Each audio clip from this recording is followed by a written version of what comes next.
Mian Giannolini, bonjour. Vous êtes la directrice des services clients Europe de showroomprivé.com. C'est ça. Alors showroomprivé.com, on imagine un showroom. C'est quoi ce showroom? Alors en réalité c'est un site, un pure player, un site qui fait dans la vente événementielle. C'est quoi la vente événementielle? Alors la vente événementielle, ce sont des ventes privées d'une durée donnée. Chez nous c'est 7 jours en moyenne. D'accord. La majorité du business tourne autour de déstockage en fait, de grandes marques et de marques moins connues. Ça vous vexe si je dis ça ressemble un peu à quelque chose qu'on connaît, Oui. qui s'appelle vente Venteprivé.com. privée. Ouais. Oui. Il y a des différences, il y a des ressemblances? Alors il y a des ressemblances évidemment, hein, c'est un modèle économique à la base qui peut tendre à se ressembler d'un point de vue du client en tout cas, puisque on propose des produits à des prix très connus, tout à fait, à des prix très attractifs, pouvant aller jusqu'à 70% à peu près.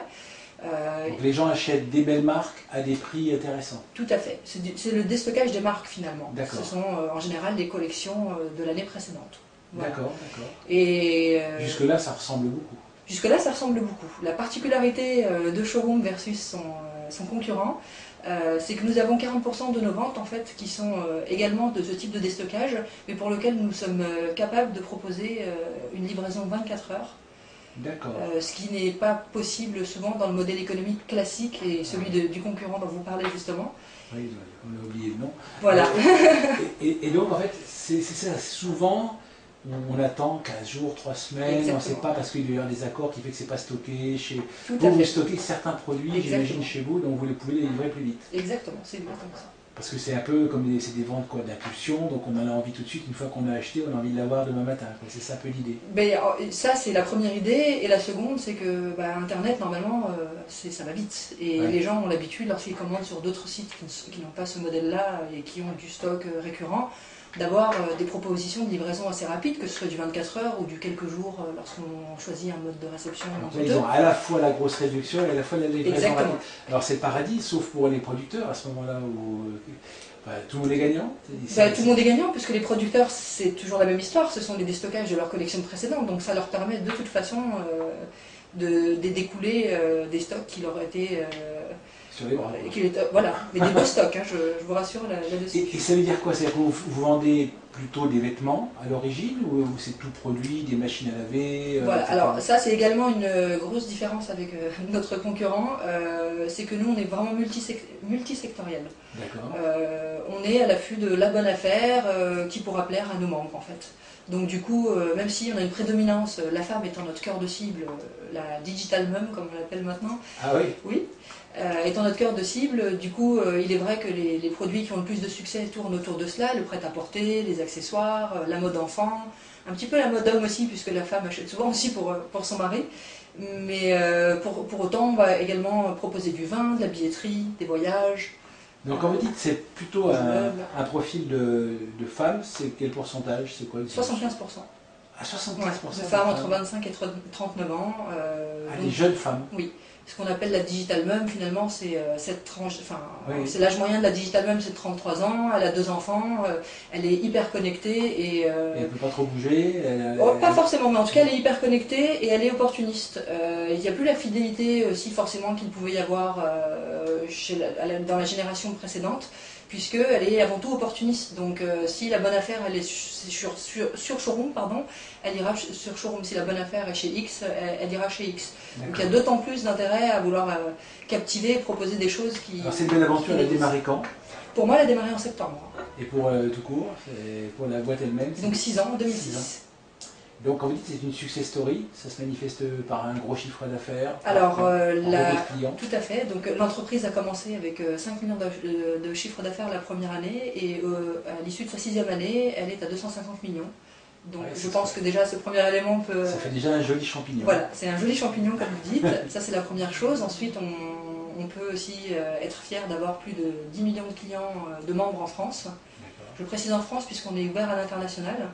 Qu'à l'heure actuelle, on est ouvert dans 6 autres pays de l'Europe et cela représente à peu près 20% de notre chiffre d'affaires global. Donc vous êtes à 80% France, 20% oui. Export, en gros, c'est ça. En quelque sorte. Et ça veut dire que c'est vous qui vous occupez de la logistique? Alors la logistique, non, mais en revanche, je m'occupe de la partie service client pour chacun des pays. Alors vous allez nous raconter ça après, mais avant tout, d'abord, comment est-ce que vous êtes arrivé chez showroomprivé.com? Alors, quel est votre parcours? j'ai eu, avant d'avoir l'honneur d'être sollicité par Showroom pour les rejoindre dans cette belle aventure, moi j'ai grandi, c'est vraiment le terme, chez Canal+, puisque j'y ai occupé à peu près l'ensemble des fonctions classiques d'un service client. J'ai été technicien conseil pour commencer, donc je connais le métier du téléphone, même si c'est un niveau dit 2. J'ai été responsable d'équipe, responsable de département, je me suis occupée de projets transverses pour le site sur lequel je travaillais. J'ai eu la chance d'ouvrir la première boutique en propre de Canal+. Je me suis également occupée du service client, enfin du service du coup distributeur B2B de Canal+.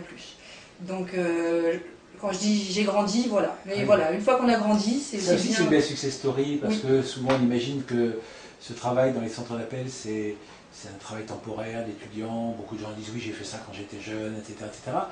La carrière qui s'ensuit n'est pas toujours aussi évidente. Donc vous êtes un peu l'exemple. Vous aviez une appétence particulière pour ce métier. Disons que j'ai un sens de la relation client et de la satisfaction pour aller plus loin assez aigu. Et j'y suis arrivée un peu par hasard, à vrai dire, au départ. Mais ça m'a plu, j'ai eu envie de grandir dans ce milieu-là. Parce que s'il y a bien un endroit où on connaît le client et on sait parler client, c'est bien le service client. Et du coup, j'avais à cœur de mettre au profit des clients et du coup de l'entreprise ensuite, puisque finalement le service client c'est un peu le tremplin entre, enfin c'est la voix du client en interne et c'est également la voix de l'entreprise vers le client. Vous êtes l'interface. Oui, exactement, l'interface. Et du coup, aujourd'hui, je peux vraiment dire que c'est ma place et que je m'y plais, quoi. Alors, showroomprivé.com, c'est pas du tout comme Canal+. Non, pas du tout. C'est pas le numéro 1 que tout le monde connaît, etc. C'est une nouvelle aventure. C'est un principe qu'il faut encore expliquer un petit peu aux gens. Il y a peut-être aussi des réticences. En plus, vous avez évoqué un mot là, qui parle beaucoup, c'est être pure player. Pure player, souvent, et dans beaucoup de cas, c'est tout sauf du téléphone. C'est des sites internet. Et on essaie d'éviter au maximum que le client consomme de la ressource chère, c'est-à-dire de la ressource humaine en conseil, en quoi que ce soit. Si vous êtes responsable d'un service client européen, ça veut dire qu'il y a peut-être une vision un peu différente sur ce point-là. Tout à fait. Donc Showroom, au vu des chiffres que je vous ai annoncés au préalable, a eu la chance de connaître une croissance assez exceptionnelle et en peu de temps, et à contre-courant en plus, presque des fois indécent de dire l'évolution que l'on a par rapport à la crise par ailleurs. Et du coup, quand on grandit vite, on grandit en silo, et voilà, il faut absorber cette croissance, être capable... Voilà, donc on travaille dans l'urgence et voilà. Donc le service client a toujours existé chez Showroom, mais dans une version plutôt, je dirais, amateur, parce que pas le temps finalement, avec toute cette jolie croissance, encore une fois, à absorber, de se poser, de s'y occuper. Donc quand Thierry Petit, le PDG de Showroom, m'a recruté, il a accompagné ma venue d'un message très fort qui est maintenant... voilà, on va structurer un service client, on va s'occuper du client et on va le mettre au cœur de nos préoccupations. Donc avoir ce qu'on appelle dans le jargon la vision client-centrique, finalement. Donc c'est aussi ce qui m'a, moi, plu dans le challenge, puisque si j'étais venue simplement pour, comme vous disiez tout à l'heure, essuyer tant bien que mal, avec très peu de ressources, pas une politique interne finalement axée client, je ne serais pas venue, en fait, à vrai dire. Voilà. Mais ce qui m'a intéressé justement, c'est l'envie de cette entreprise de mettre en place une vraie structure pour accueillir la voix du client et répondre à ses attentes et à ses besoins et enchanter l'expérience client finalement. Alors, moi j'entends des mots que j'entends beaucoup, donc je voudrais qu'on sorte des stéréotypes, parce que mettre le client au cœur de l'organisation, je connais plus tellement d'entreprises qui ne disent pas exactement ça avec ces mots-là. C'est vrai. Et du coup, ça se banalise. Et ça perd de son sens, c'est ça? Et voilà, et ce qu'on se demande, c'est jusqu'où c'est vrai et en quoi ça consiste. Parce que mettre le client au centre, ça veut dire, ok, c'est lui qui nous fait vivre, donc on lui répond au téléphone quand il nous téléphone, et on lui répond par mail quand il nous écrit. Alors ça, c'est l'un des premiers critères d'un service client, évidemment, c'est l'accessibilité. Vous avez tout à fait raison de le souligner. En revanche, on peut aussi lui répondre et juste avoir un super discours pour l'apaiser, le calmer lorsqu'il réclame, mais pas améliorer finalement les éléments du parcours client qui l'embêtent, quoi. Alors comment est-ce que vous faites pour vous assurer que enfin, en quoi ça se traduit, le fait que vous l'ayez mis au centre? Alors, le fait qu'on l'ait mis au centre... Par exemple, donnez-moi des exemples. Déjà, c'est la création de mon poste et de mon titre, déjà pour commencer, au sein du CODIR et de la structure interne de Showroom. Avant, par la situation que je vous expliquais, finalement, c'était un peu comme dans beaucoup de boîtes d'ailleurs, hein, le service au bout du couloir, comme j'aime à l'appeler. Aujourd'hui, on est au centre de toutes les décisions, de la majorité en tout cas. Parce que ça permet du coup d'apporter à chaque fois la voix du client aussi, de dire attention, si on prend cette décision et qu'on décide de livrer de cette manière, l'impact client c'est celui-ci. Donc il n'y a plus seulement des décisions purement business, c'est également des décisions qui prennent et tiennent compte finalement de la voix du client. Oui, de la voix du client et de l'impact que ça a sur lui. Et du coup, vous êtes un peu son ambassadeur au sein complètement. du CODIR. Et je reviens sur votre parcours qui est Canal+, qui est une entreprise qui est beaucoup plus grosse, qui est plus ancienne, plus structurée, qui a beaucoup fait savoir et communiqué sur le fait que justement la direction de la relation client était membre du CODIR, participait aux décisions, etc. Ça vient il y a un parallèle que vous faites, ou est-ce que vous vous dites chez showroomprivé.com, c'est aussi parce que c'est une nouvelle génération d'entrepreneurs, que c'est pas autant de prix que ça, c'est un moyen de se différencier, c'est une autre culture d'entreprise, pour que ce soit aussi évident, et qu'on vous a recruté à ce poste pour faire ça en vous donnant cette place, ça tient à quoi? Je pense que là, pour le coup, la décision qui a été prise avant mon recrutement, elle est due simplement à la prise de conscience de ma direction, et notamment donc, de mon PDG, de se dire, voilà, moi j'ai envie de soigner mon client. Il y a quelques baromètres qui sont lancés et on a quelques leviers ou quelques indicateurs qui nous indiquent qu'on n'a pas assez pris soin de lui, et involontairement, une fois de plus. Par exemple, ça ressemble à quoi un indicateur comme ça? Un indicateur comme ça ressemble à vos colis, lorsque vous les livrez, non, vous êtes en retard dans la livraison d'un colis, vous ne nous l'indiquez pas. On est obligé d'appeler ou d'aller sur le site pour s'en rendre compte, c'est pas normal, vous n'avez pas de considération pour nous, par exemple. Donc des clients qui se sont manifestés pour se plaindre, pour dire ça a été en retard, vous ne m'avez pas prévenu, etc. C'est pas normal. Est-ce que c'est pas tous les clients de la plupart des entreprises qui auraient bien envie de dire ça ou qui le font vraiment et pour autant ça ne change pas les choses? Peut-être, j'ai peut-être la chance d'avoir, comme vous le disiez tout à l'heure, un patron qui fait partie de cette génération d'entrepreneurs assez visionnaires, enfin la success story. Mais là encore, la génération, c'est pas si simple que ça parce que beaucoup de startups ont été créées, bien sûr récemment, par définition, et pour autant, c'est plutôt le modèle inverse qui a été souvent privilégié. On est bien placé pour le savoir parce qu'on audite la plupart des sites internet sur leur accessibilité justement. Et on s'aperçoit que d'abord cette accessibilité s'est dégradée dans les 2 dernières années pour des raisons qu'on peut comprendre, de restrictions, d'économie, etc.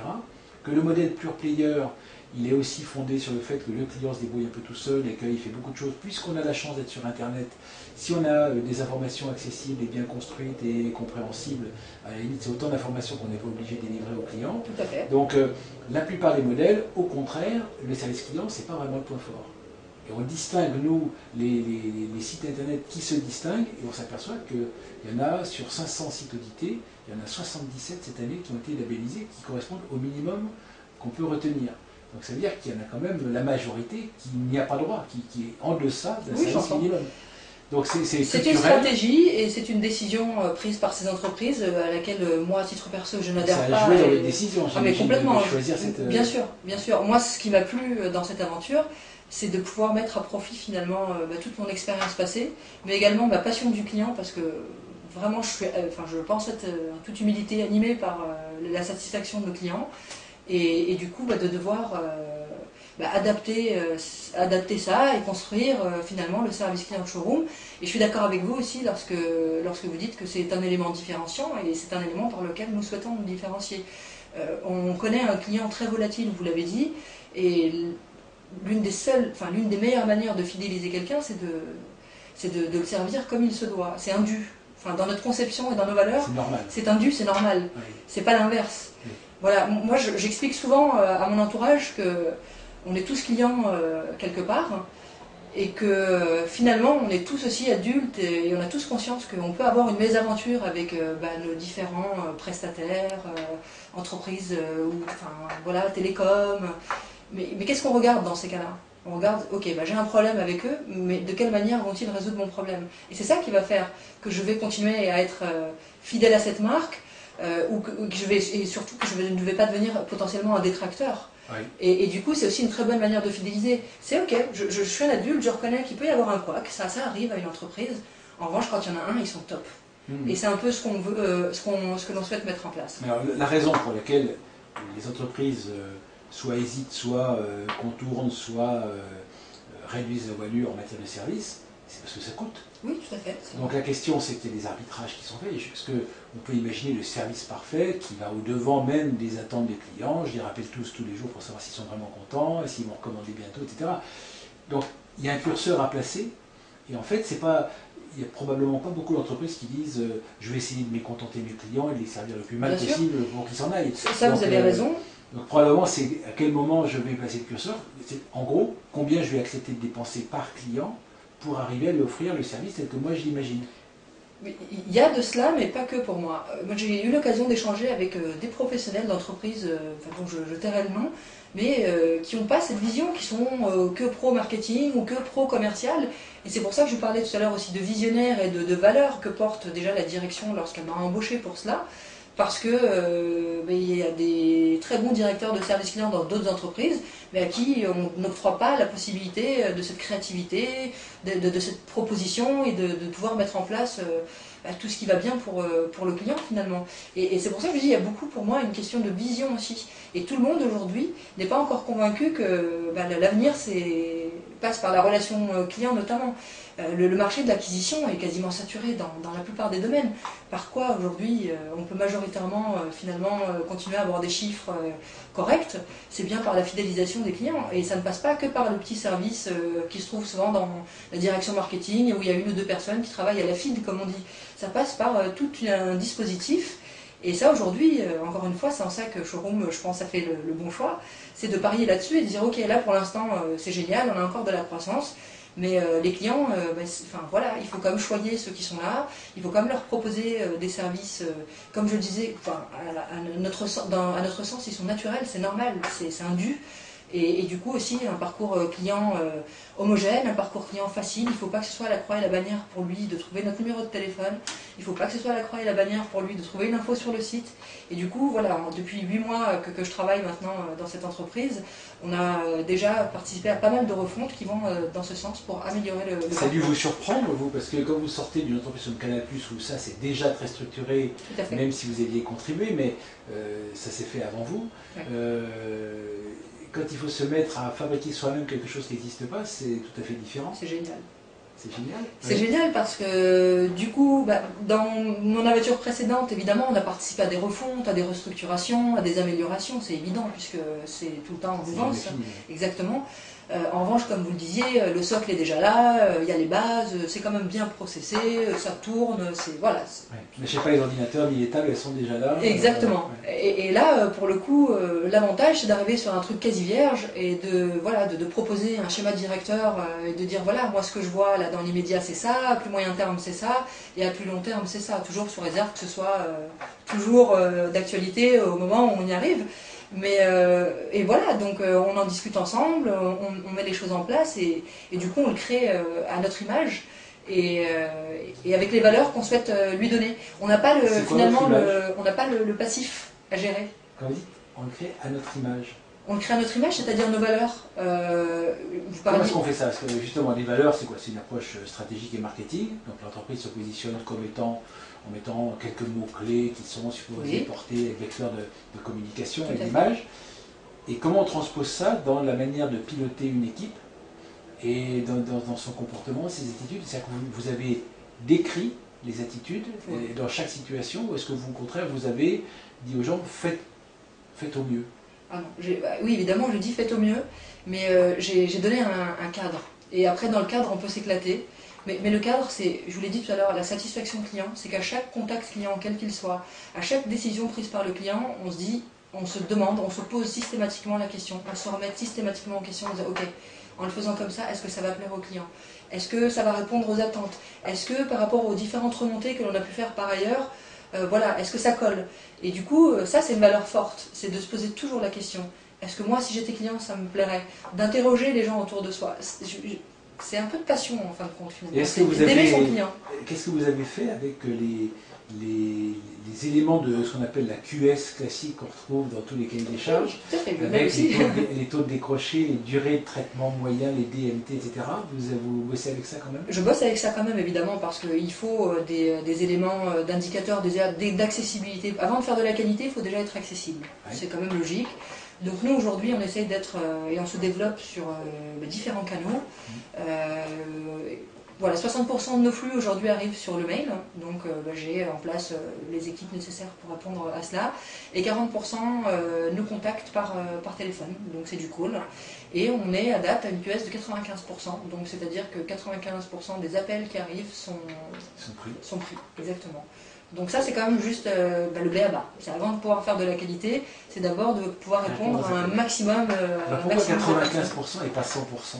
100% c'est presque, je dirais, utopique, sauf que là, pour le coup, quand on a un budget illimité, parce que les appels arrivent par pic, et que pour pouvoir être à 100%, il faudrait parfois staffer d'une manière à ce que les gens aient du boulot que pendant 1 heure et que pendant les 7 heures restantes, il n'y ait rien à faire. Avec 95%, c'est déjà un petit peu le cas. Hein. Oui. J'ai, du coup, évidemment, ça permet d'absorber... Les appels traitent aussi les mails, le chat, etc. Alors, j'ai structuré différemment. Alors, sur la partie France, les gens traitent soit du mail, soit du call, parce que simplement ça me permet de mieux staffer, de mieux piloter. En revanche, lorsqu'il y a des temps morts sur le call, on met ces agents sur le traitement du mail. Sur la partie internationale, le chiffre d'affaires étant moins conséquent, le taux de contact l'est également. Enfin, pas le taux de contact, mais ce que ça représente, en tout cas, le volume associé. Donc, du coup, les équipes sont plus petites. Et pour vous donner un ordre d'exemple, sur la France, j'ai une quinzaine de personnes en interne et 60 chez un prestataire. Et pour l'international, j'ai 4 agents par pays en interne, et après, au-delà de 4 agents, j'externalise chez un prestataire. Et donc ces agents font, eux, aussi bien du call que du mail. Le call étant prioritaire, évidemment, puisque c'est une activité synchrone, comme on dit dans le jargon, et dès qu'on n'a pas d'appel, qu'on est en attente, on traite un mail pour également assurer une QS de minimum 24 heures sur cet aspect-là aussi. Et vous croyez que c'est compatible de dire QS, agent et éclatez-vous et faites au mieux? Oui, c'est compatible. On a tous besoin d'un cadre. Enfin, moi aussi, j'ai des objectifs à remplir, ça n'empêche que je m'éclate quand même. C'est-à-dire que, voilà, il y a une partie qui est figée, il y a un cadre, et dans le cadre, encore une fois... c'est le mot agent qui paraît très daté, très 19e siècle. Vous avez tout à fait raison, et c'est une mauvaise habitude interne que j'essaie de changer, puisqu'on les appelle des chargés de clientèle en réalité.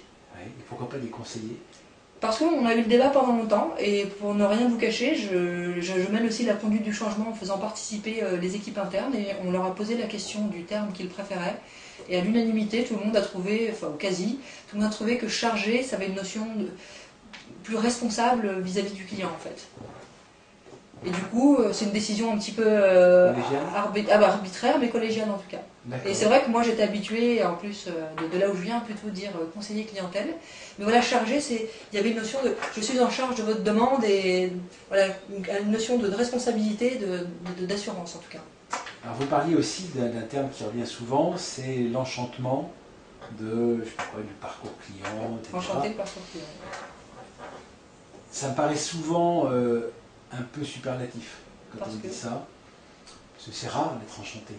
Je suis d'accord, mais il faut y tendre. C'est comme la perfection, elle est en général pas atteignable, mais c'est en essayant de l'atteindre qu'on arrive à avoir de beaux résultats. Est-ce que c'est pas déceptif, ou est-ce que c'est pas se bercer d'illusions, ou est-ce que simplement il y a le poids du quotidien, des contraintes qui existent, vous dites 100% c'est un budget. Ça peut se discuter. Vous voyez, est-ce que le passage de 95% à 100%, c'est une question d'organisation, d'affectation, de choix stratégiques, Bien etc. Sûr. Mais vous le savez sans doute, 95 c'est déjà énorme par rapport aux moyennes. Les moyennes souvent sont plutôt à 85.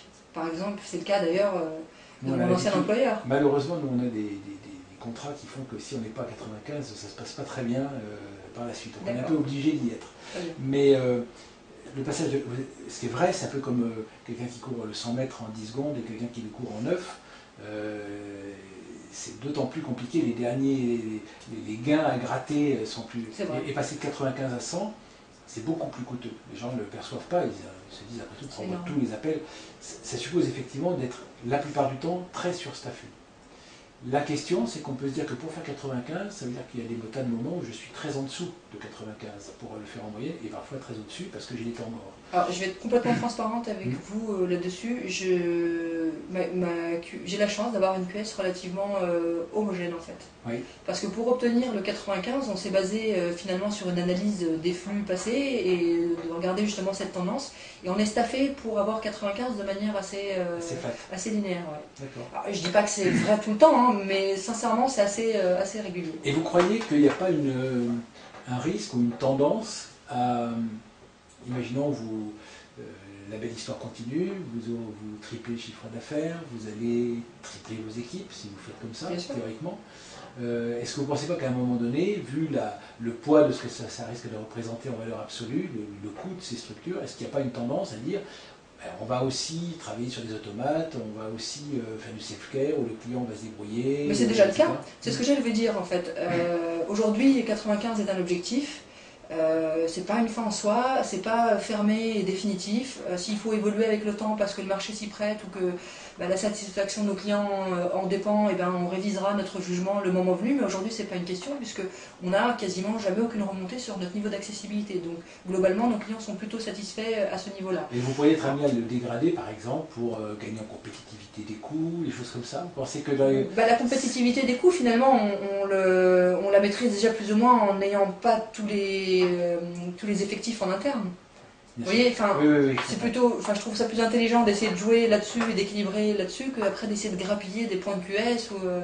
Voilà, c'est aussi ça le juste, ce qu'on estime être aujourd'hui, en tout cas chez nous, un juste équilibre pour pouvoir fournir cette prestation. Alors le succès d'une entreprise comme la vôtre, est-ce que vous l'analysez comme étant le succès d'une époque où les gens veulent avoir des marques, se disent après tout la payer beaucoup moins cher et avoir le modèle de l'an passé, ça me va très bien, pourquoi payer plus cher, etc.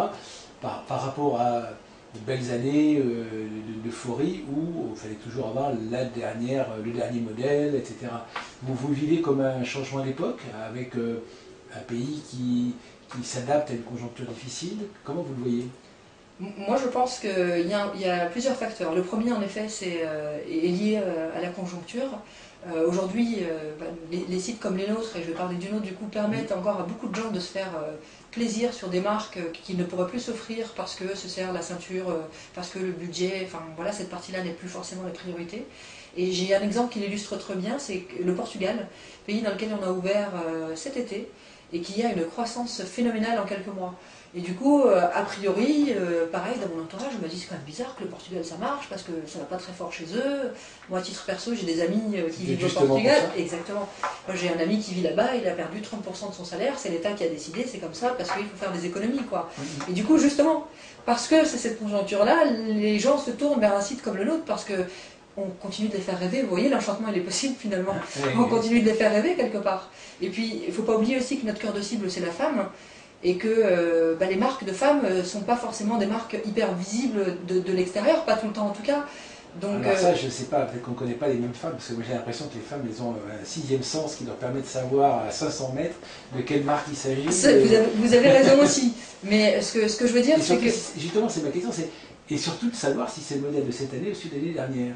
Et il n'y a pas une sensibilité à ça qui doit être en train de s'émousser? Moi, j'ai pas trop le sentiment parce que, encore une fois, lorsque vous achetez, même une femme très à la mode, lorsqu'elle achète un vêtement, elle ne le jette pas l'année d'après. Donc, pareil, personne ne sait si c'est dans son armoire depuis 2 jours ou depuis 1 an. Alors ça, vous croyez que personne ne sait? J'ai l'impression que les femmes savent très bien si c'est le modèle de c'est des couleurs sont toujours, moi je ne suis pas un spécialiste, mais j'ai l'impression qu'il y a les couleurs de l'année, et puis c'est pas celles de l'an dernier, et puis tout le monde fait bien sûr attention. Vous êtes d'accord avec moi qu'il y a des basiques, le noir, le gris... on ne jette pas toutes ces affaires tous les ans, je suis d'accord. Mais il n'empêche que dans ce qu'on achète, on a quand même tendance à dire, je ne vais quand même pas acheter un truc trop ancien, parce que déjà que l'année prochaine j'aurai un peu moins de plaisir à le mettre, parce qu'il sera plus autant à la mode. Il y a quand même des produits dans lesquels il y a un effet de mode extrêmement marqué. C'est ce modèle de cette année et c'est embêtant d'acheter celui de l'an dernier. Après, vous et moi vivons dans la région d'une part, et puis vous et moi vivons dans la région parisienne où je pense que ça c'est vraiment exacerbé. C'est moins vrai dans les grandes villes de province qui est notre cœur de cible par exemple aussi. Donc ça c'est un élément pour la France en tout cas qui joue. Et puis encore une fois, il y a cette conjoncture. Vous avez remarqué une différence, un clivage entre la région parisienne et les autres villes? Non mais ça c'est la femme que je suis qui vous le dit. Quand on est parisienne, vous disiez tout à l'heure qu'on sait reconnaître, on sait reconnaître aussi une provinciale si vous allez par là. Vous voyez? D'accord. Donc ça joue aussi. Mais pour aller plus loin dans votre raisonnement, c'est vrai. Enfin, si une femme sait reconnaître, si c'est la marque même à 500 mètres, elle sait aussi dire. Le style, l'habillement, oui, etc. tout à fait. Oui. Tout à fait. Et du coup, voilà, je pense que quand même la conjoncture joue pour beaucoup et a fait réviser finalement cette manière de voir les choses aussi aux gens, et les gens relativisent, quoi. C'est plus la priorité, hein, d'avoir, plus pour le commun des mortels en tout cas, d'avoir le truc du dernier cri à la minute où il sort, comme une grande marque de téléphone, quand les gens font la queue devant... Vous êtes en train d'aider les Français à devenir raisonnables en fait. Alors, de rester fou, j'ai envie de dire, tout en fou dans l'approche et dans l'envie, tout en faisant attention à son portefeuille et son budget, oui, d'une certaine manière. Ouais, c'est pas mal. On répond finalement à ce besoin, oui. Et également, donc, c'est extrêmement dépendant de la qualité de l'achat, j'imagine. Oui. Et donc, ça veut dire que quel est le rôle qui est joué par votre consommateur au travers de votre organisation dans la politique d'achat, dans les sélections qui sont faites? Alors, nos membres sont interviewés au minimum une fois par an. C'est une enquête globale d'entreprise, en fait, menée par le marketing, qui amène tout un tas de questions, aussi bien sur la qualité les marques proposées, que la qualité, que la logistique, le service client, enfin voilà, un petit peu une vision 360 sur l'ensemble de son expérience avec nous. Et très sincèrement... Vous venez de m'étonner là. Pourquoi? Parce que je m'attendais à ce que vous me disiez, mais ce sont nos conseillers qui sont là et... Vous m'avez interrompu, j'ai pas D'accord, fini. vous avez raison. Ça, c'était le premier élément. D'accord. Le premier, c'est celui-là. Donc, après chaque enquête, donc on se réunit et on tire déjà un plan d'action, parce que là, c'est quand même aussi assez factuel. C'est des gens qui ont répondu, qui ont dit ma marque préférée, c'est ça, c'est ça, c'est ça, c'est ça. Et du coup, à nous, après, avec nos acheteurs, d'aller nous battre pour avoir cela. S'ils ont dit que sur le service client, c'était le self-care, justement, vous en parliez tout à l'heure, c'est pas très ergonomique. Bon, ça tombe bien, je le change là d'ici 1 mois et demi. Mais voilà. Et donc ça, c'était la première chose. Ensuite, nous, on a organisé une chose qu'on avait mis en place justement chez Canal. Là, pour le coup, on a repris parce que c'était pertinent de le reprendre. On a mis en place une newsletter client. Donc c'est une newsletter qui nous permet de remonter la voix du client chaque semaine. Donc on demande aux conseillers, et là, justement, ils sont les premiers tributaires, de noter les contacts qui leur semblent ou percutants, ou revenir régulièrement dans la même semaine, ou qui peuvent apporter quelque chose de nouveau, une demande de changement, une amélioration, une évolution. Et du coup, cette newsletter est envoyée à tout le top management chaque semaine. Et du coup, elle est suivie par une personne qui travaille à la coordination chez moi, évidemment. Et du coup, on initie d'ailleurs pas mal de projets grâce à cette newsletter. Alors, je vais revenir à ma question. Oui. Mais j'ai trouvé que votre réponse était forcément intéressante, mais je m'attendais à ce que vos conseillers aillent au bout de l'interface, aillent au bout du rôle d'interface, c'est-à-dire que vous parlez d'une grande enquête qui est menée par le marketing, oui, etc. Il y a peut-être déjà dans la connaissance de vos conseillers, non pas une fois par an, mais toutes les 10 minutes, une capacité d'exprimer les désirs, les souhaits, les réclamations, les insatisfactions, les tendances nouvelles. Mais c'est ce que je dis, on centralise dans une newsletter. Mais ils ont même pas. Mais je veux dire, oui, mais c'est construit par qui cette newsletter? Par les clients. Tout à fait. Alors que ce que je voulais vous dire, c'est que vos conseillers pourraient très bien être eux-mêmes les ambassadeurs.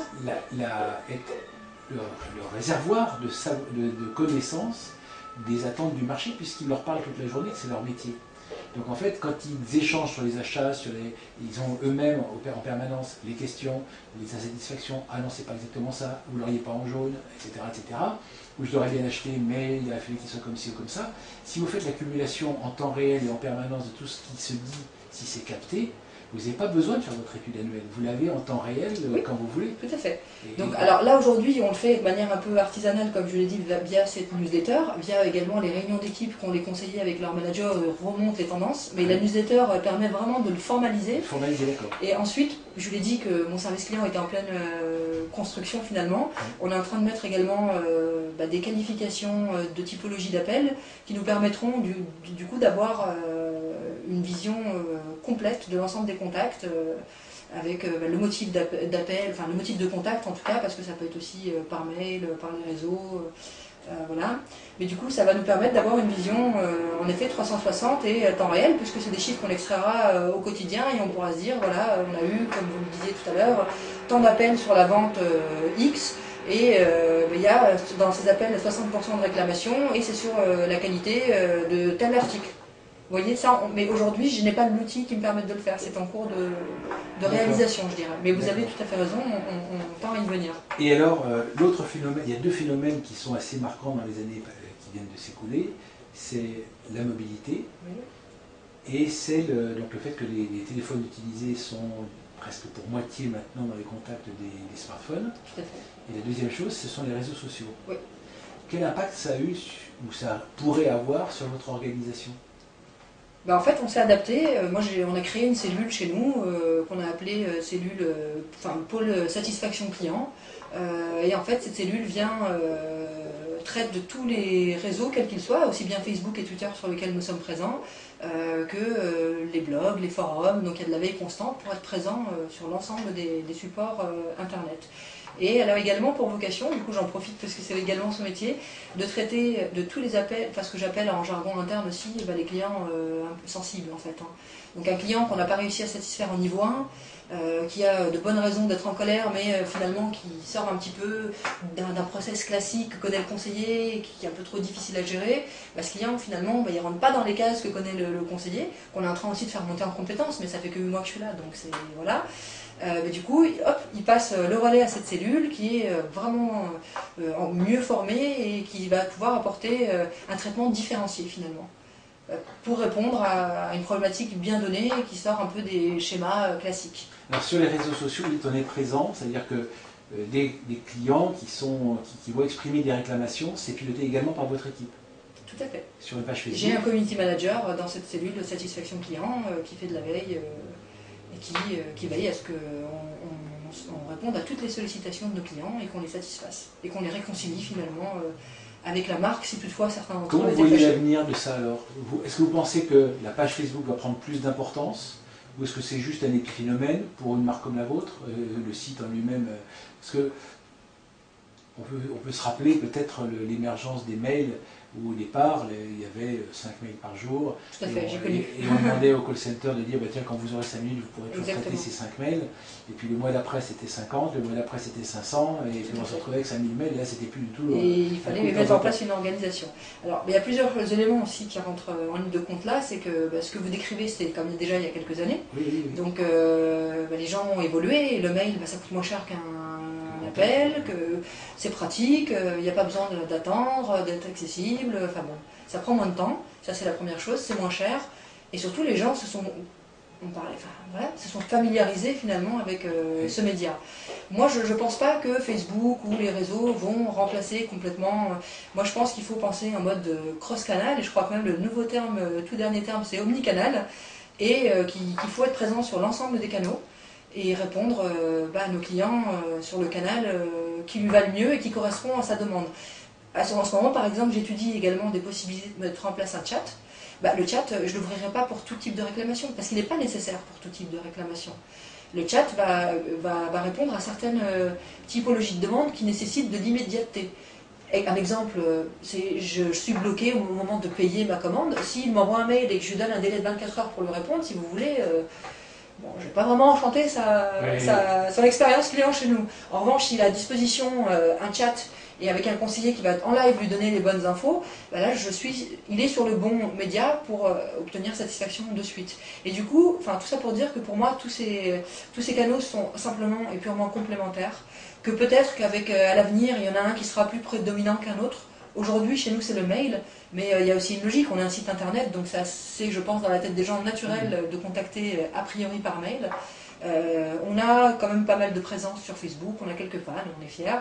Mais du coup, voilà, certains en profitent pour réclamer sur cet endroit-là aussi, et on n'hésite pas, et on est même là présent de fait pour essayer de les satisfaire et résoudre leur... Ça change de rapport parce qu'il y a des spectateurs, donc c'est un peu différent.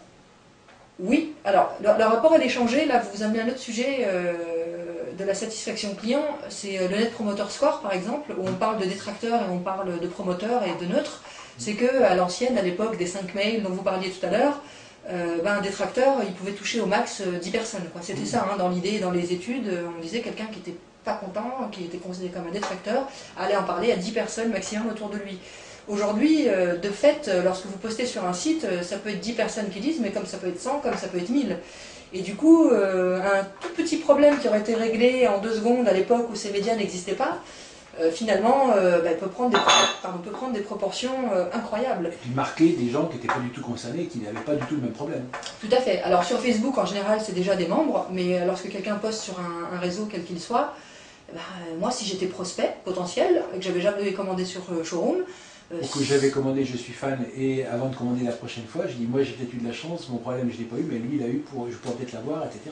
Oui. Donc il y a un traitement particulier sur une. C'est moins vrai quand même pour quelqu'un qui a déjà commandé. Les études nous montrent que quand ma premier achat s'est bien passé, jusqu'au 3e achat, en général, après le client chez nous s'auto-fidélise. Oui. Mais vous avez raison, ça peut faire peur. Mais c'est plus encore pour les potentiels prospects. Ils disent, oh là là, mais eux, même s'ils lisent 2-3 commentaires, c'est largement suffisant. C'est un prisme déformé. Il n'a pas le temps d'aller voir si ça se passe bien avec tous nos autres clients. C'est ce qu'on fait sur un TripAdvisor, on va sur une opinion sur un hôtel tout à fait. Avec 3 avis. Même s'il y a eu 3000 clients très satisfaits qui n'ont rien dit, il y en a eu 3 mécontents qui se sont exprimés, on n'y va pas. Oui, c'est exactement ça. Donc c'est, moi, je ne vais pas dire que je suis contente que ce type de médias existe parce que,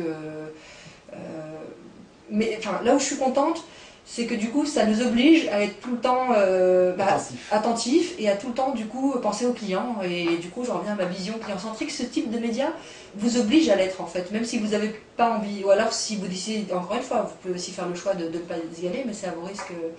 C'est des marques qui y sont mais qui ont fermé le profil, vous ne pouvez pas réagir dessus. Oui, aussi, c'est vrai. Alors ça, c'est assez étonnant, c'est que comme si vous aviez une vitrine un peu fermée. C'est ça, ça manque du coup un peu de transparence, et je pense que ça a plus de dons. C'est comme quand sur un site, vous avez besoin d'appeler le service client de tel ou tel de vos fournisseurs, et qu'il est impossible pour vous de trouver le numéro de téléphone, alors que vous souhaitez les appeler, pas envoyer un mail. Je pense qu'il n'y a rien de plus agaçant pour un client que de ne pas pouvoir s'exprimer. Donc moi, je suis pour qu'on assume, c'est une de nos valeurs aussi, assumer notre relation client finalement. Et pour ce qui concerne la problématique du prix, qui est quand même quelque chose dont on parle beaucoup dans la relation client ces derniers mois, mais c'est presque ces dernières années, comment est-ce que vous l'abordez? Comment est-ce que vous analysez le coût d'un client, le coût de la fidélisation? Comment vous regardez ces aspects?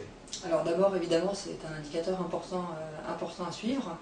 Même si la relation client est mise, comme on l'a dit à plusieurs reprises, au cœur de notre stratégie, pour autant, dans la vision de beaucoup, un service client reste un centre de coût. Et vous l'avez plutôt bien amené, finalement, moi j'aimerais qu'il devienne un centre d'investissement. Oui. Voilà, c'est-à-dire qu'aujourd'hui, je n'ai pas encore tous les outils de mesure, ils sont en train de se développer, pour justement mesurer en quoi le service client contribue à la fidélisation des clients lorsque on fait que l'expérience client se passe bien et qu'on satisfait aux différentes demandes. Et du coup, finalement, vous le savez, je pense aussi bien que moi, un client fidélisé coûte beaucoup moins cher qu'un client en acquisition. Est-ce que ça vous le mesurez? Et non, justement, pas à date, et c'est pour ça que je vous dis, je n'ai pas encore tous les outils, puisque, pour rappel, je suis en pleine mission de structuration du service, des différents indicateurs et outils qui y sont associés. Et l'idée, ce serait de pouvoir le mesurer d'ici la fin de l'année, pour pouvoir en tirer aussi des conclusions qui seront positives, je l'espère. Après, pour être plus concrète, oui, bien sûr, c'est un centre de coût à date en tout cas, et c'est la raison pour laquelle on a pris le parti, comme beaucoup d'autres acteurs, d'externaliser en offshore une partie de nos flux, de manière à pouvoir être staffé, je dirais, correctement pour répondre aux millions de contacts que l'on a annuellement en fait. Oui, mais c'est toujours un enjeu de se dire qu'est-ce que ça génère comme revenu potentiel à terme au bout de la fidélisation optimale obtenue, et quel impact ça peut avoir, par exemple, de créer davantage d'empathie par, vous avez dit offshore, bon, c'est offshore contre une solution localisée en France, avec des gens qui sont peut-être plus proches culturellement, qui auront davantage d'affinité, etc. qu'est-ce que ça change? Le risque de changer en payant plus cher, on s'aperçoit peut-être que le gain obtenu ne sera peut-être pas considérable et ne compensera pas les coûts. Ce sont des enjeux qui sont plutôt une affaire de conviction, en quelque sorte. À un moment donné, puis il faut se le permettre, il faut pouvoir se le permettre, et ça, c'est pas toujours aussi simple. Mais c'est vrai aussi que la règle du jeu actuel, c'est plutôt justement d'arbitrer entre une économie directe qu'on mesure, et on se dit, bah voilà, je dépense moins, donc c'est mieux, et puis effectivement tendre à un service tel qu'on l'imagine, en se mettant peut-être davantage à la place de son consommateur, oui. et puis de se dire, bah, moi j'aimerais mieux que ça soit comme ça, donc je le fais comme ça, et ça coûte plus cher, et bien je devrais logiquement être gagnant, mais c'est pas certain. Ouais, c'est sûr qu'il y a des arbitrages à faire, et vous avez tout à fait raison. Si on devait suivre que nos convictions et nos valeurs en tant qu'être humain, évidemment, on aimerait que tous ces salariés soient internes à l'entreprise pour aller dans une vision complètement idéaliste. Maintenant, comme vous le disiez en préambule, le marché est autre et c'est quand même un endroit, le service client, où on cherche à réduire très souvent un maximum les coûts. Moi, j'ai quand même de la chance dans cette configuration et ce contexte je dirais conjoncturel, de ne pas être complètement dans cette optique-là. C'est-à-dire que lorsque je suis arrivée, les équipes étaient en partie déjà en offshore, et pour autant, on a quand même, comment dirais-je, on les a beaucoup fait croître en interne, surtout sur les fonctions support finalement, pour superviser, épauler, accompagner et apporter tous les manquements qu'il peut y avoir du fait d'une différence de culture notamment, de discours client, etc. Et voilà, on n'a pas compté, si vous voulez, finalement, pour staffer correctement et accompagner. Maintenant, s'il fallait restaffer plus de 80 personnes qui sont offshore ailleurs, on n'est pas complètement fermé à l'idée, mais ça se mesure et ça se calcule. Et aujourd'hui, les indicateurs qui permettraient de mesurer et de voir cette efficacité, ne serait-ce que par rapport à un taux de réitération, par exemple. Aujourd'hui, vous payez un certain prix à un certain endroit, mais si vous vous rendez compte qu'une fois sur deux, le client rappelle, finalement, le coût, il est quand même multiplié. Mais voilà, ce sont des outils que je suis en train de développer actuellement. Et du coup, je n'ai pas de recul aujourd'hui à date de l'interview pour vous donner ce type d'éléments, en fait. Mais je vais très bientôt les regarder, en effet. Ce que vous laissez quand même entendre, c'est qu'effectivement, on peut procéder par test et sondage. Vous pouvez très bien dire, je vais mesurer ce que donnerait une équipe qui serait de quelques personnes en France contre quelques personnes dans les conditions les plus proches possibles en offshore, et regarder les clients traités sur cette date-là et voir ce que ça donne sur, oui, sur la durée. Ou en France, en inshore ou même en offshore, mais ailleurs de l'endroit où on se traite aujourd'hui, oui, tout à fait. Et sur ce qui est la suite, l'avenir de la relation client, on a eu beaucoup de bouleversements ces dernières années à travers la mobilité, à travers les réseaux sociaux, à travers le big data, le cloud, le mode SaaS, les solutions logicielles plus intégrées, plus light, plus libres, etc. La voix sur IP, l'intégration des canaux. Qu'est-ce qui vous semble... Là, on mélange des problématiques principalement technologiques, oui, qui modifient bien entendu les comportements et les relations, parce que c'est par là que ça passe. Est-ce qu'il y a d'après vous d'autres points qui sont en train d'émerger, qui sont plus de nature relationnelle, d'affect entre les marques et leurs consommateurs? Est-ce qu'on doit s'attendre à des consommateurs moins fidèles? Est-ce qu'on doit s'attendre à d'autres pratiques de la part des marques, surtout les pure players, qui doivent compenser peut-être le fait qu'il n'y aura pas de réseau de proximité et que le consommateur aujourd'hui joue sur les deux tableaux? Il a des prestataires de proximité et des prestataires de distance selon ce qu'il achète, selon ses choix, ses préférences, ses moyens. On peut imaginer que les choses allant au rythme où elles vont, un jour il n'y aura presque plus de prestataires de proximité et qu'on aura principalement des achats faits à distance. Ce qui sera en faveur probablement de la pratique du pure player en quelque sorte.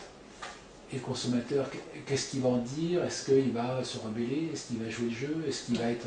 Alors, comment vous imaginez les 5 ans à venir, vous? Moi, je me souviens quand j'étais plus jeune, on nous disait, quand j'étais à l'école, on nous disait qu'en l'an 2000, où on allait 2010 ou plus tard, on imaginait des voitures qui allaient voler parce qu'au rythme où allait la technologie, finalement, oui, ça allait inexorablement arriver. Oui. On est en 2013, vous voyez des voitures voler, vous? Non. Des avions. Quoi. Voilà, mais il y en avait déjà à l'époque, j'ai envie de dire. Donc ce que je veux dire par là, c'est que oui, si on avait un raisonnement purement statistique, on pourrait, selon moi, en tout cas à mon humble avis, imaginer que demain il n'y aurait que des pure players ou plus plus de retail finalement. Mais après, je fais quand même confiance un minimum à l'humain pour me dire que l'humain a quand même besoin de cette proximité. Et c'est aussi pour ça que des entreprises comme Showroom investissent dans leurs relations clients. Oui. C'est que voilà, il y a quand même besoin, on n'a peut-être pas pignon sur rue, mais le client a besoin d'un ambassadeur, c'est le service client pour lui, et c'est pour ça que je suis en train de mener avec toute mon équipe l'ensemble des plans d'action dont on a parlé durant l'interview pour faire en sorte d'apporter aussi, d'humaniser, de personnaliser cette relation. Quand vous entendez une mutuelle comme celle de Poitiers, je crois, qui dit mais chez nous, vous ne tomberez pas sur un centre d'appel, ou un plateau d'appel, je ne sais plus comment ils disent, c'est le prémisse de quelque chose de plus important, ou est-ce que c'est juste un coup de pub comme ça, et en fait il y a probablement des plateaux d'appel chez eux? Comment vous voyez ça, vous? Je ne connais pas leurs moyens et le budget qu'ils peuvent avoir, tout est possible, hein. Il suffit qu'ils aient un dirigeant un peu, voilà, qui ose un peu faire des choses un peu folles et investir ou surinvestir dans une période où ce secteur-là en tout cas est plutôt touché. Moi je dis tout simplement que je pense que c'est pas ça le fond du problème en fait, hein, que ce soit sur un plateau ou dans un bureau individuellement, c'est plutôt la qualité de la prestation que vous fournit l'ambassadeur de la marque qui est importante. Et du coup la capacité de la marque à motiver et à apporter du sens à ses équipes. Et vous sentez se modifier le comportement des consommateurs vis-à-vis de pure players comme vous? Est-ce que les gens affinent leur stratégie? On a entendu parler de gens qui commandaient le 38, le 40 et le 42, qui essayaient, qui gardaient, qui renvoyaient les deux autres aux frais du marchand et qui conservaient uniquement la taille qui leur allait bien, parce que c'est commode. Ce que vous décrivez, c'est une attitude typiquement allemande. C'est la raison pour laquelle on a un petit peu du mal d'ailleurs avec notre modèle économique, ou en tout cas on se pose des questions à ouvrir, malgré le fait que nous soyons ouverts par ailleurs à l'international, un pays comme celui-ci. C'est que c'est dans leurs habitudes en fait de faire ce que vous dites. C'est un peu comme une cabine d'essayage finalement, quoi. Ouais. Quand vous êtes en boutique, dans la vraie vie, vous essayez tous les modèles, les couleurs, etc. Puis vous décidez de vous rendre à la vendeuse en sortant de votre cabine, ce qui vous va, ce qui ne vous va pas, et vous allez en caisse avec ce que vous décidez d'acheter. Et là finalement, il y a également ce type de comportement. Mais je pense que nous, il est freiné par le fait que les retours sont payants chez nous. Sauf les retours dans le cadre légal du 14 jours satisfaits ou remboursés quand le produit n'est pas conforme à la commande du client. On a évidemment longtemps réfléchi, c'est aussi une question de modèle économique à rendre ce service plus agréable pour le client et le rendre gratuit même pour les retours de complaisance. Mais c'est une grosse difficulté puisque nos coûts sont très tirés et faire ça remettrait vraiment en cause le modèle économique même. Oui. Donc c'est difficile pour nous. Et du coup ça freine potentiellement ce type de comportement client en fait. Et est-ce que vous voyez venir des choses nouvelles, des comportements nouveaux auxquels vous êtes en train de réfléchir pour vous adapter, pour en tirer parti? Est-ce que, je sais pas, les achats groupés, on parle de communautés de clients, on parle de class action pour ceux qui ont peur d'actions de compensation face à des litiges, mais on peut aussi penser à des consommateurs qui utilisent les facilités d'Internet pour se grouper, ou des gens qui...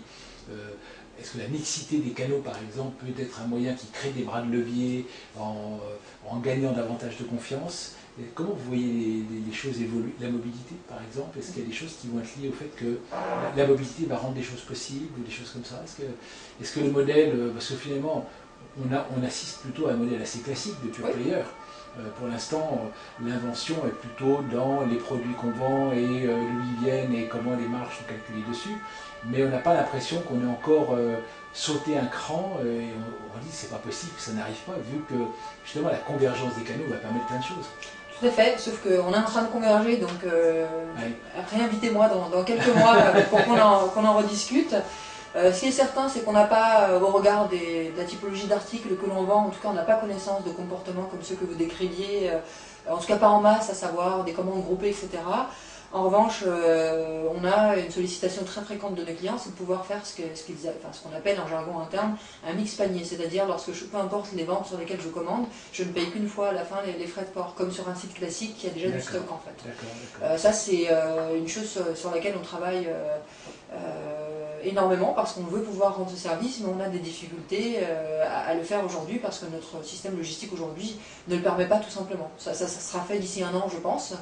Mais voilà, c'est pas possible aujourd'hui. C'est plutôt ce type d'attente. En fait, le client, même si notre modèle économique est différent, souhaite le même service que chez Amazon quand même, etc. C'est normal, c'est un consommateur, il veut tout de suite, au moins cher, c'est normal. Et nous, il faut qu'on arrive à placer nos priorités par rapport à cela, savoir qu'est-ce qui est réalisable et qui va satisfaire le client, faisons-le. Qu'est-ce qui est plus difficilement réalisable, mais pour des raisons ou techniques ou réellement de coûts vraiment significatifs, et comment j'apporte dans le discours, et du coup on en revient à la qualité relationnelle et humaine dont je parlais tout à l'heure, comment j'apporte le discours pédagogique, comment j'explique au client qu'à un moment donné, on aimerait, cher client, te faire plaisir, mais c'est pas possible et de payer ce prix-là et d'avoir ce service-là. Voilà. Évidemment, tourner de manière positive. Et par exemple, l'histoire d'IKEA qui disait, enfin qui dit toujours, vous payez moins cher parce que vous allez en faire une partie vous-même. Est-ce qu'il y a des pistes à explorer dans ce domaine-là? C'est plus facile d'avoir ce type de discours lorsque vous êtes dans le retail, une fois de plus, parce que vous êtes dans la boutique et vous pouvez être acteur. C'est quand même plus difficile d'être acteur sur un site. Il n'y a que des clics à faire. Donc là, à date, franchement, je pense pas qu'on ait trouvé l'idée innovante qui pourrait aller dans ce sens. Mais vraiment, notre positionnement, il est sur les prix attractifs parce que nous vendons, nous faisons du déstockage des grandes marques l'année suivante de la mise sur le marché. Et du coup, pour ce faire, il y a des contraintes. Et l'idée, c'est pas de parler de contraintes ou de mots négatifs ou de choses qui sont pas dans la notion du plaisir, qui est comme une de nos valeurs. Hein. Il est urgent de se faire plaisir. C'est apporter une campagne publicitaire pour Showroom, ce slogan.